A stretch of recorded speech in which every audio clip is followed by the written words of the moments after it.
Upper Dihing বনাঞ্চলৰ অন্তৰ্গত ঐতিহাসিক ডিগবৈ তৈলক্ষেত্ৰৰ বনাঞ্চলত এতিয়াও চোৰাং চিকাৰীৰ দপদপনি। বনাঞ্চলখনৰ য'তে ত'তে গছৰ ওপৰত চাংঘৰ পাতি মূল্যৱান জীৱ-জন্তু চিকাৰীয়ে হত্যা কৰিছে। বনাঞ্চলখনত চোৰাং চিকাৰী এনে চাংঘৰ ভৰি পৰি আছে। কাণসাৰ নাই ডিগবৈ বন বিভাগৰ, খুব সচেতন লোকৰ। ডিগবৈৰ পৰা নিতুমণি শইকীয়াৰ ৰিপৰ্ট, নিভাজ অসম লাইভ।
পহু মাৰে নহয়, ঘৰতে মাৰিলে বুলি বিচাৰি আহিলে মানে ফটোখন পাই গ'ল হ'ল আৰু।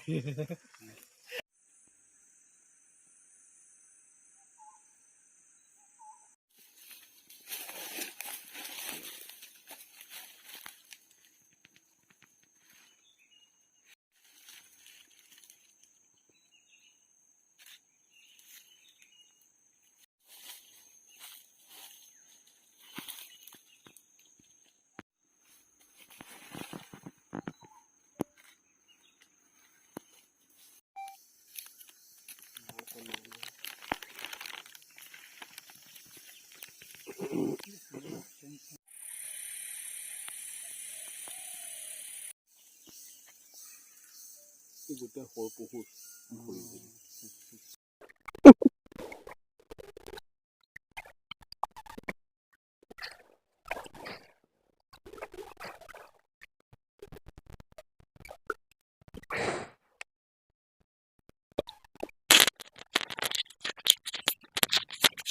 অঞ্চলত চোৰাং চিকাৰীসকলৰ এটা আচলতে দপদপনি চলি আছে। এই কথাটো আমি আজি আহি ইতিমধ্যে দেখিছোঁ যে বহু কেইজোপা গছত, গুটি লগা গছত যি গুটি পশুসমূহে আচলতে খাদ্য হিচাপে গ্ৰহণ কৰে, তেনেকুৱা গছত তেওঁলোকে চাং পাতি পহু হত্যা কৰি আচলতে বজাৰলৈ বিক্ৰী কৰিব নিয়ে। আৰু যি ঠাইত পানী আছে পশুসকলৰ খাবৰ কাৰণে, সেই ঠাইত তেওঁলোকে চাং পাতি পশুসমূহ মৰা ব্যৱস্থা কৰি তেওঁলোকে বজাৰলৈ নিছে। এইটো কিন্তু অতি দুৰ্ভাগ্যজনক কথা যে এটা ফৰেষ্ট ডিপাৰ্টমেণ্টৰ এটা ব্যাগুম বিভাগ থকাৰ পিছতো চোৰাং চিকাৰীৰ যিটো দপদপনি চলি আছে। গতিকে আমি আহ্বান জনাইছোঁ যে ফৰেষ্ট ডিপাৰ্টমেণ্টৰ বিভাগটোলৈ আহ্বান জনাইছোঁ যে এইসমূহ চোৰাং চিকাৰী আপোনালোকে বন্ধ কৰক, অন্যথা আমাৰ যি প্ৰকৃতি, এই প্ৰকৃতিসমূহ আচলতে ধ্বংসৰ গৰাহলৈ গৈ আছে। গতিকে আহ্বান জনাইছোঁ যে এই চোৰাং চিকাৰীসমূহ ৰোধ কৰিবলৈ আপোনালোকক আহ্বান জনালোঁ।